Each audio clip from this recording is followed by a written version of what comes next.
Okay. I skipped a couple questions here because they were in the previous video, from 13 to now.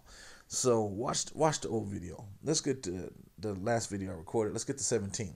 In the diagram, D is the demand curve for the agricultural commodity, and S1 is the initial supply curve, here to here. Okay, a good harvest causes the supply curve to shift to S2 here.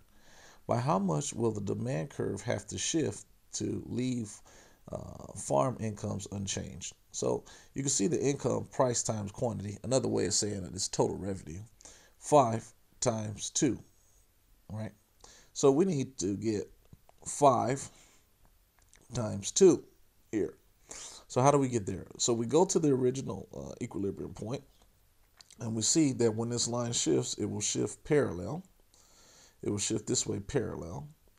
So if we shift it parallel as such that it goes through this point here, it will go through this point here. You see? It'll be parallel here to here. So that's why we need this line to how much will the demand curve have to shift to leave the farm incomes unchanged.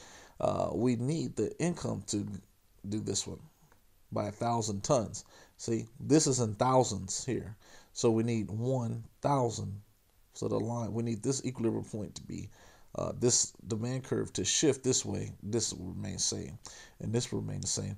But if the demand curve shifts upward and crosses through this point, which is a 1,000 ton increase here to here, we see that the line would be through here, and it would go through this point where it is the price is 2 times 5,000 tons. That will give us 5 times 2, which is 10,000. Whatever that is, 10,000 total revenue through this point here, and the 10,000 revenue through this point here. That's how we get it to be. The curve shifts over by a little bit, and by the same little bit, it is parallel. Okay, number 18. Wow, Cambridge exam is pretty predictable. This is also from the previous exam. Okay, the previous video.